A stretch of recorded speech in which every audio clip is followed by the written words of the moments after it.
Di video kali ini saya akan mengupas alur cerita film berjudul The Outpost.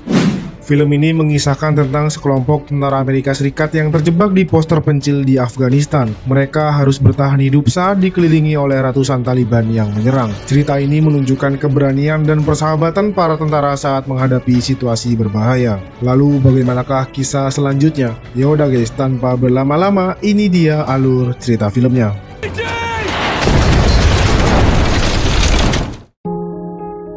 Di awal film kita diperlihatkan dengan sekelompok tentara Amerika pimpinan Sersan Rowe yang nampak tengah dalam perjalanan menuju pos jaga militer PRT Camp Death atau yang dikenal sebagai Camp Custer.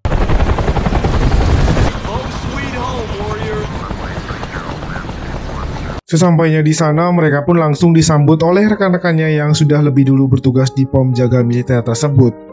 Di keesokan harinya, saat Sersan Rowe bersama yang lainnya akan berkeliling di sekitaran pos, betapa terkejutnya mereka ketika tahu bahwa ternyata pos jaga tersebut dibangun di sebuah lembah yang dikelilingi oleh pegunungan Hindukush, yang tentu itu merupakan sebuah kesalahan fatal karena pos jaga tersebut akan sangat dengan mudah diserang oleh pasukan Taliban. Dan benar saja guys, baru beberapa langkah berjalan, Sersan Rowe dan rekan-rekannya tiba-tiba mendapatkan serangan dari pasukan Taliban.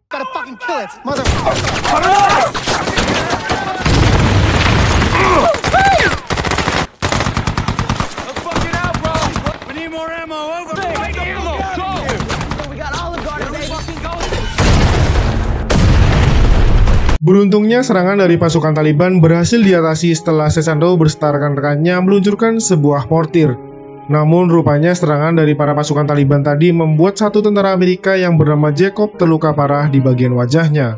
Pasca serangan tersebut, komandan pasukan yaitu Kapten Keating yang tidak ingin pos jaga mereka terus-terusan menjadi target serangan dari pasukan Taliban, akhirnya memutuskan untuk bekerja sama dengan warga lokal melalui perantara pemimpin desa, di mana kerjasama tersebut nantinya diharapkan bisa memberikan rasa kepercayaan warga lokal kepada tentara Amerika, bahwa sebenarnya tentara Amerika bukanlah musuh melainkan kawan mereka. Tanpa membuang waktu ditemani oleh beberapa anak buahnya, Kapten Keating pun bergegas menemui para pemimpin desa untuk menyampaikan maksudnya tersebut. America's job is to separate Taliban contracts. You know what this means? That's someone already. Report the attack on my outpost. And Allah. And And of course, the United States will compensate anyone. Dan setelah cukup lama berunding, kesepakatan pun akhirnya tercapai. Para pemimpin desa pun setuju untuk menjalin kerjasama dengan para tentara Amerika, karena nantinya mereka juga akan mendapatkan keuntungan dari kerjasama tersebut berupa uang santunan. Singkatnya, beberapa hari kemudian setelah pos jaga di PRT Camp Death atau Camp Custer mulai jarang mendapatkan serangan dari pasukan Taliban, Kapten Keating yang sedang bersantai bersama beberapa bawahannya tiba-tiba mendapatkan telepon dari markas pusat yang mengabarkan bahwa ia diperintahkan untuk memindahkan kendaraan tempur Humvee menuju Narai. Meskipun ia juga mendapatkan wejangan dari beberapa anak buahnya mengenai kondisi jalanan yang sangat buruk, Kapten Keating tetap kekeh akan menjalankan perintah itu. Bahkan ia sendiri yang akan mengemudikan kendaraan tersebut. Bersama Sersan Rowe, prajurit Carter, dan dua kendaraan tempur Humvee yang dijadikan sebagai pengawal sekaligus pelindung, mereka pun bergegas berangkat menuju Narai. 13 fucking miles. Namun di tengah perjalanan, kendaraan tempur Humvee yang berada di barisan paling depan mendeteksi adanya suatu yang mencurigakan. Sersan Rowe dan prajurit Carter pun langsung bergegas untuk memeriksanya. Dan ternyata itu hanyalah sebuah bangkai ayam yang sudah membusuk. Perjalanan pun kembali dilanjutkan. Namun tiba-tiba kendaraan tempur Humvee yang dikemudikan oleh Kapten Keating nahasnya terjatuh ke dasar jurang, dan itu membuat Kapten Keating tewas dengan begitu mengenaskan. Ternyata guys, semenjak tewasnya Kapten Keating, nama pos jaga militer yang semula bernama PRT Camp Death atau Camp Custer diganti namanya menjadi Cop Keating untuk mengenang jasa-jasa Kapten Keating selama bertugas di sana. Komandan baru juga langsung dikirimkan ke sana, di mana Kapten Yelles menjadi orang terpilih dan dipercaya oleh markas pusat untuk menggantikan Kapten Keating yang telah tewas. Setelah menaruh barang-barang pribadinya, Kapten Yelles kemudian diajak oleh Sersan Rowe untuk berkeliling pos Keating. Namun tiba-tiba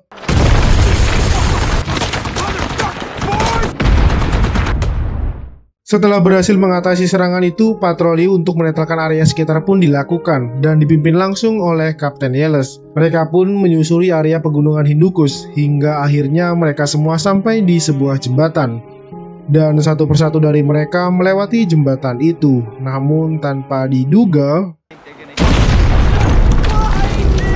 sebuah ledakan dahsyat tiba-tiba terjadi, dan itu tepat mengenai Kapten Yelles. Kapten Yelles pun tewas saat itu juga dengan kondisi tubuh yang sudah tidak utuh. Bahkan beberapa serpihan otaknya sampai masuk ke dalam mulut Younger yang saat itu tepat berada di belakangnya. Kematian dua komandan pasukan yang berturut-turut itu membuat Sesandro dan yang lainnya benar-benar terpukul. Para pasukan Taliban akan menjadi sosok yang begitu menakutkan bagi mereka semua.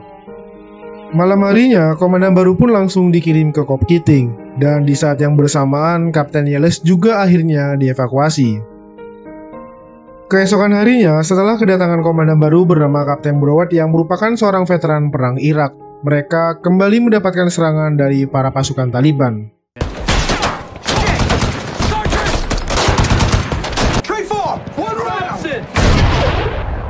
Dan hingga akhirnya serangan itu pun berhasil mereka atasi. Namun serangan dari pasukan Taliban tidak berhenti begitu saja.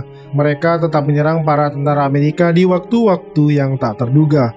Bahkan kini mereka mulai berani untuk melancarkan serangan di malam hari dengan senjata yang lebih mumpuni.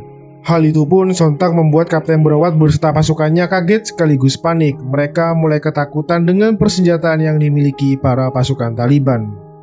Hari demi hari pun berlalu. Kepemimpinan Kapten Broward yang agak kaku dan saklek membuat beberapa anak buahnya mulai mempertanyakan kualitas sebagai seorang pemimpin. Meskipun seorang veteran perang Irak, Kapten Broward nampak masih terlalu takut untuk ditugaskan di Cop Keating. Semenjak berada di sana, ia nyaris tak pernah keluar dari ruangannya. Bahkan untuk kencing saja, ia lebih memilih untuk kencing di sebuah botol. Alhasil atas kinerja yang kurang baiknya itu, Kapten Broward akhirnya dibebas tugaskan oleh markas pusat dan akan digantikan oleh komandan baru yaitu Kapten Portis yang akan sampai di pos jaga tersebut beberapa hari mendatang. Sembari menunggu kedatangan Kapten Portis, Letnan Banderman ditunjuk untuk menjadi komandan sementara. Singkatnya, tepat di tanggal 3 Oktober tahun 2009 pukul 5.50 sebuah ledakan dahsyat terdengar memecah keheningan pagi. Dan ternyata itu berasal dari para pasukan Taliban yang mulai melancarkan serangan besar-besaran menuju Cop Keating.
Serangan dari para pasukan Taliban itu benar-benar membuat tentara Amerika kewalahan. Meskipun sudah dilengkapi dengan senjata yang mumpuni, mereka nampak tengah kesulitan menghadapi sebuah gempuran yang begitu dahsyat. Bahkan kini beberapa pasukan Taliban sudah berhasil masuk ke area Cop Keating.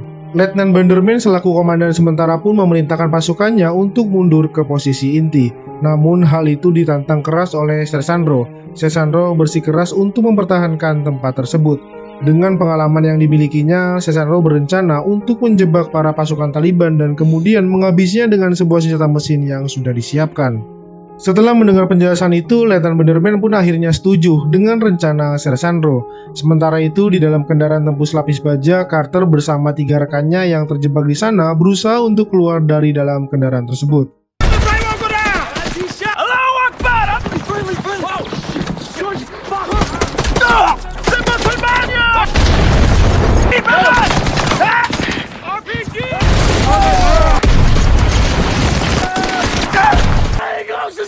Namun sayangnya guys, usaha mereka gagal dan justru membuat satu rekannya Carter tewas dan satunya lagi terluka parah. Di sisi lain, Sersanro bersama beberapa pasukannya nampak mulai menjalankan rencananya itu.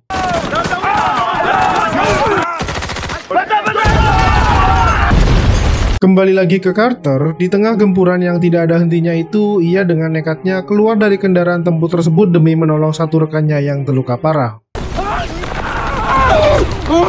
Hingga akhirnya Carter pun berhasil menolong rekannya itu. Serangan dari para Taliban terus berlanjut. Sersanro berserta pasukannya mengarahkan segala kemampuannya untuk memukul mundur pasukan Taliban. Dan saat kendaraan mereka makin terdesak, tiba-tiba bantuan udara yang sudah dinantinya dari tadi akhirnya datang dan langsung menghabisi para pasukan Taliban.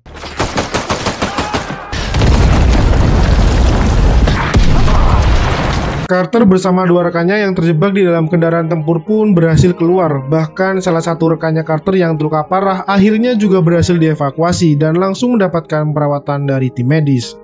Sementara itu guys, di sisi lain, tepat jam 6 sore, Kapten Portis bersama pasukan reaksi cepatnya akhirnya sampai di Cop Keating. Malam harinya, setelah semua mayat tentara Amerika dievakuasi, Letnan Benderman nampak didatangi oleh Kapten Portis yang sangat mengapresiasi kepemimpinannya di situasi yang sangat sulit itu. Kapten Portis juga berterima kasih kepada Letnan Benderman yang telah menjalankan tugas dengan baik sebagai komandan sementara. Singkatnya, pagi hari pun tiba. Kapten Portis, Sersanro, Letnan Carter, dan tentara Amerika lainnya nampak mulai dievakuasi dengan menggunakan helikopter. Dan film pun berakhir. Glory, glory, what a hell of a way to die. Glory, glory, what a hell of a way to die. Glory, glory, what a hell of a way to die.